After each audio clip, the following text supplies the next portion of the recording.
Friend success UPSC pointer में आपका स्वागत है। घटना चक्र की इस सीरीज में आज का जो चैप्टर है फ्रेंड्स, वो है आज का चैप्टर उत्तर भारत में दक्कन के प्रांतीय राजवंश। इस प्रांतीय राजवंश में जो उत्तर भारत में दक्कन के जो प्रांतीय राजवंश है उनको हम डिस्कस करेंगे और इसमें हम फ्रेंड्स चलते हैं अपने क्वेश्चन की ओर। पहला क्वेश्चन है इसमें फ्रेंड्स, सबसे पहला क्वेश्चन क्या हमारा, जौनपुर नगर निम्नांकित में से किसकी स्मृति में स्थापित किया गया है? तो फ्रेंड्स वो किया गया है इनमें से मोहम्मद बिन तुगलक के द्वारा। जौनपुर की स्थापना फिरोज तुगलक ने अपने चचेरे भाई जोन खां यानी मोहम्मद बिन तुगलक की स्मृति में की थी। सुल्तान महमूद शाह के द्वितीय काल में 1394 ईस्वी में जौनपुर में एक स्वतंत्र राज्य बना। इसका संस्थापक मलिक सरवर था, जिसने स्वतंत्र सरकी राज्य की स्थापना की। मलिक सरवर महमूद शाह का द्वितीय दास था और सुल्तान ने उसके मलिक उशर्क तथा ख्वाजा जहां की उपाधि धारण की थी।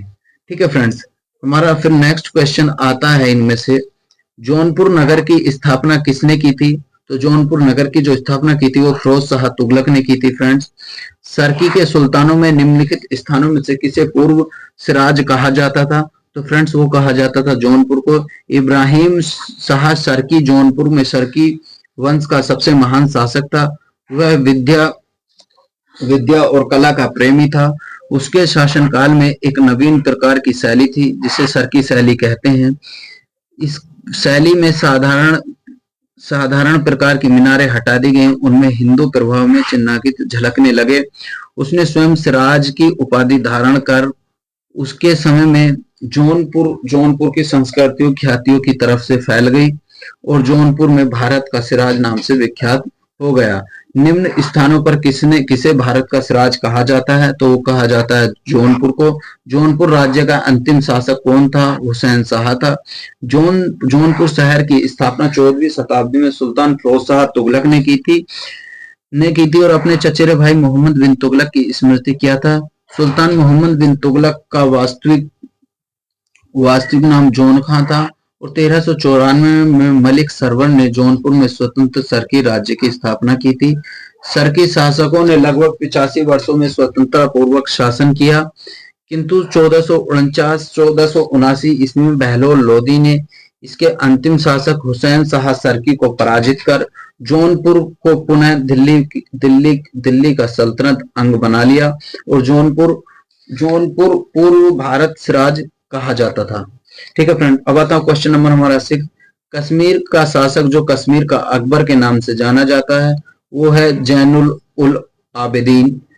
1420 में आदिल शाह का भाई शाही खान ने जैनुल आबिदीन के नाम से कश्मीर के सिंहासन पर बैठा। वह कश्मीर का सबसे महान शासक हुआ और धार्मिक दृष्टि से अधिक सहिष्णु था। उसकी धार्मिक उदारता के कारण उसकी तुलना मुगल बादशाह अकबर से की जाती है। उसने हिंदुओं पर लगने वाला जजिया कर हटा दिया। ऐसा करने वाला वह प्रथम शासक था। उसने गो हत्या को निषिद्ध कर दिया। उसके समय में महाभारत एवं दशावतार एवं रचत रंगड़ी फारसी का अनुवाद किया गया। उत्तम सोम पंडित ने कश्मीरी भाषा में कश्मीरियों को इतिहास लिखा। जैन प्रकाशन ने जैन विलास नामक ग्रंथ भी इसी समय लिखा गया। निम्नलिखित में से किस शासक ने सर्वप्रथम जजिया कर को समाप्त किया? जैनुल आबिदीन के समय पर किया गया। जैनुल आबिदीन ने पूरी की गई कश्मीर की जामा मस्जिद को प्रभावकारी विशेषता शामिल किया। तो उसमें जो किया था फ्रेंड्स, इन्होंने बुर्ज और बौद्ध पांडवों से समानता और फारसी शैली से 1 2 3 इसके आंसर ठीक है। क्वेश्चन नंबर 9 आता है, निम्नलिखित में से कौन सा विद्वान कुंभा के दरबार से नहीं था? तो इनमें कुंभा के दरबार से जो था वो मनु जिन विजय सूरी नहीं था। ठीक है फ्रेंड्स, हमारा नेक्स्ट क्वेश्चन आता है, निम्नलिखित में से कौन सा सुमेलित नहीं है? तो इनमें से मलिक सरवर ख्वाजा का जो इससे सुमेलित नहीं है, बाकी सारे ये सुमेलित है। जौनपुर सल्तनत में 1394 से 1479 के मध्य एक स्वतंत्र इस्लामिक राज्य था। इस सल्तनत पर सरकी राजवंश का शासन था। इसकी स्थापना 1394 ईस्वी में ख्वाजा का मालिक सरवर ने की थी। निम्नलिखित पर विचार कीजिए, एक तरफ भारतीय राज्य क्षेत्र है और दूसरी तरफ वर्तमान क्षेत्र है। चंपक कहाँ है फ्रेंड्स? और इनमें सही सुमेलित बताना है। तो इनमें जो सही सुमेलित है ओनली दुर्गढ़ जो वो जम्मू कश्मीर में है। मध्यकालीन भारतीय भारतीय चंपक चंबा, कुल्लू और संबंध हिमाचल प्रदेश से है, और दुर्गढ़ जम्मू कश्मीर में स्थित है। चंपक, दुर्गढ़, कुल्लू राजपूतों से संबंधित इन तीनों राज्यों का उदय त्रिपक्षीय संघर्ष में शामिल हुआ। ठीक है फ्रेंड्स, फिर आता हमारा क्वेश्चन नंबर 12। बहमनी राज्य की स्थापना की गई थी, तो वो की गई थी अलाउद्दीन हसन ने की थी।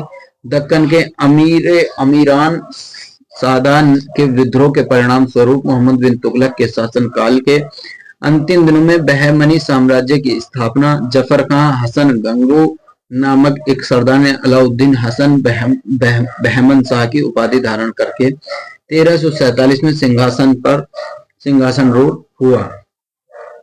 बहमनी साम्राज्य की नींव डाली। उसने गुलबर्गा को अपने नव संस्थापित साम्राज्य की राजधानी बनाया। उसका नाम हसनाबाद रखा।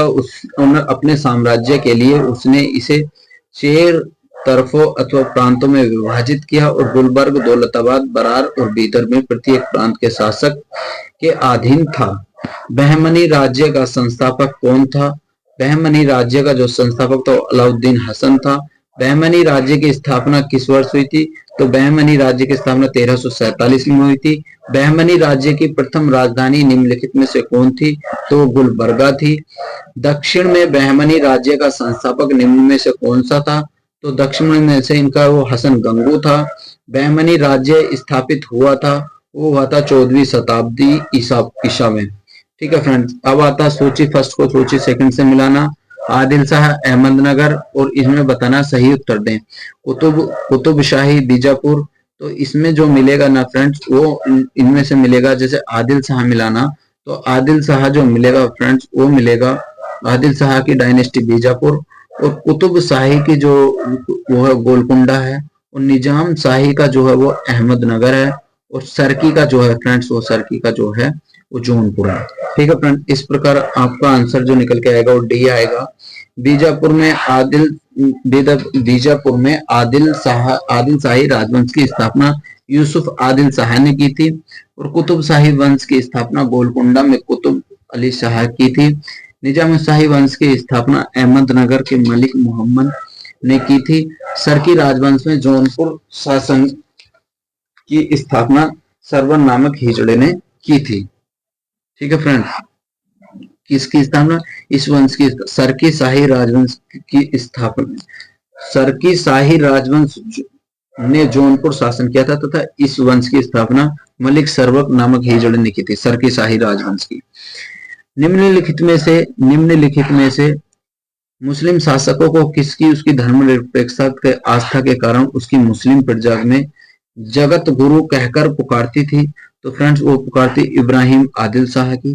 बीजापुर के शासक इब्राहिम आदिल शाह का द्वितीय महान विद्वान प्रेमी था और इसका संरक्षक था।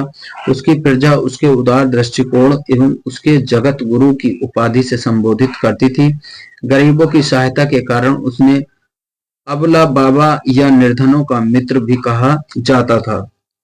निम्नलिखित में से कौन सा किताब ए नोरस नामक पुस्तक का लेखक था? तो वो था इब्राहिम आदिल शाह। इब्राहिम आदिल शाह बीजापुर सल्तनत के प्रशासक थे। उन्होंने किताब ए नोरस पुस्तक दक्कनी भाषा में लिखी। अहमदनगर के निजाम शाही वंश का अंत कैसे हुआ? तो फ्रेंड्स, इनका अंत जो हुआ था, अहमदनगर के मुगल साम्राज्य मिलाकर हुसैन शाह को आजीवन कारावास दिया गया था। ठीक है फ्रेंड, क्वेश्चन नंबर हुआ था 22। वह युग जो सही सुमेलित है उसको इंगित करता है, वो कहता है यूसुफ आदिल शाह अहमदनगर। गोलकुंडा में वर्तमान में क्या कहा जाता है? वो कहा जाता है हैदराबाद गोलकुंडा को। दक्षिण भारत के हैदराबाद में 7 मील पश्चिम में बहमनी वंश की राजधानी गोलकुंडा को विस्तृत खंडर फैले हुए थे। यह देवगिरी के यादवों तथा विरांगल के काकतीय नरेशों के अधिकार रहा था। मुगल काल में औरंगजेब के गोलकुंडा के कुतुबशाही वंश का अंत करके उसे अपने साम्राज्य में मिला लिया गया और यह एक हीरो के लिए प्रसिद्ध था। ठीक है फ्रेंड्स, अब आता क्वेश्चन नंबर 24। निम्नलिखित में से कौन सा एक सही सुमेलित नहीं है? तो फ्रेंड्स, इनमें होयसल जो द्वार समुद्र के नाम से जो ये नहीं है, क्योंकि होयसल वंश की राजधानी जो थी द्वार समुद्र थी, जबकि काकतीय वंश की राजधानी जो वरांगल थी और यादव वंश की राजधानी देवगिरी थी और पांड्य की राजधानी जो थी फ्रेंड्स वो थी कोकरोई थी। ठीक है फ्रेंड, क्वेश्चन नंबर अब आता हमारा 25। द्वार समुद्र किस राजवंश की राजधानी थी? तो फ्रेंड्स ये थी होयसेल की। राजवंश को राजधानी को मिलाना, अब इसमें फ्रेंड्स पल्लव की राजधानी और पांडे की राजधानी मैंने अभी तुम्हें ये बताई थी सारी चीजें। तो इसमें फ्रेंड्स अगर हम इसको मिलाते हैं, जैसे पल्लव की राजधानी मिलानी, तो पल्लव की राजधानी कहाँ थी? कांची थी। ठीक है फ्रेंड्स, और फिर आता पांड्य, तो पांड्य की राजधानी कहाँ थी?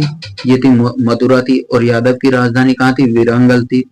कहाँ थी फ्रेंड? ये थी देवगिरी थी। और काकतीय की थी वरांगल। ठीक है फ्रेंड, इस प्रकार मिलाएंगे तो आंसर निकल के आएगा हमारा बी। ठीक है फ्रेंड, नेक्स्ट क्वेश्चन क्या हमारा, चलते हैं अपने नेक्स्ट क्वेश्चन की ओर। होयसेल स्मारक पाए जाते हैं, वो पाए जाते हैं फ्रेंड्स होलबिड और बेलूर में।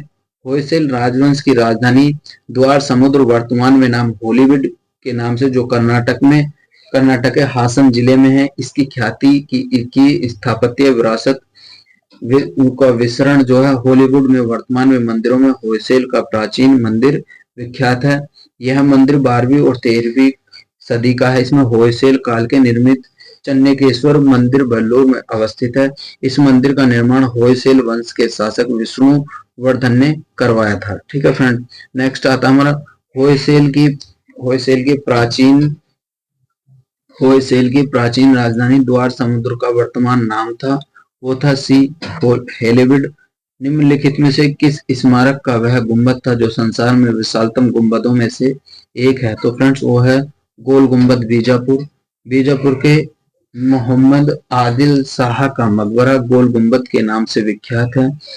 यह भारत के विशालतम ऐतिहासिक भवनों में शामिल है और विशालतम गुंबदों का एक ही बाह्य भाग देखने को प्याले की भांति लगता है। ठीक है फ्रेंड, नेक्स्ट क्वेश्चन है हमारा, एक तरफ है दोहरा गुंबद, अष्टभुजीय मकबरा और ये मिलान करना हमें। तो फ्रेंड इसका मिलान करने के लिए दोहरा गुंबद का कहा सिकंदर लोदी ने, अष्टभुज मकबरा शेरशाह ने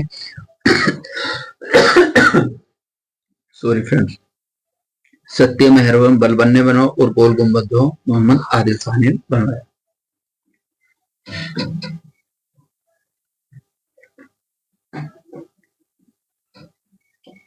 मांडू में स्थित जंतर महल का निर्माण इनमें से किस शासक ने करवाया था?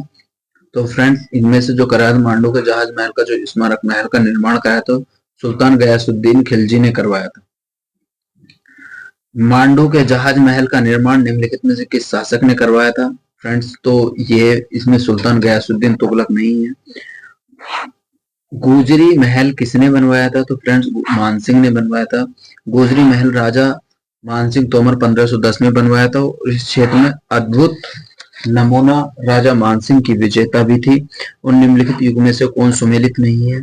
तो फ्रेंड्स इनमें से अदीना मस्जिद मांडू ये इसमें सुमेलित नहीं है, क्योंकि पश्चिम बंगाल के पंडुआ में स्थित अदीना मस्जिद है 1360 के आसपास इसे सिकंदर शाह ने बनवाया था। दक्षिण भारत में पेलेगार कौन थे? तो पेलेगार ये क्षेत्रीय प्रशासकीय नियंत्रक शक्ति थी एक प्रकार की।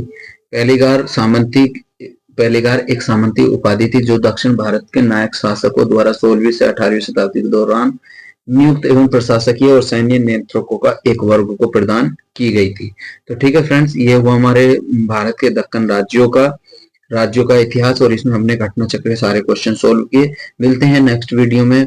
भारत के मध्यकालीन इतिहास में भक्ति और सूफी आंदोलन को हम नेक्स्ट वीडियो में डिस्कस करेंगे, और ये बहुत ही जल्दी सीरीज अब फिनिश होने वाली है। Thank you so much.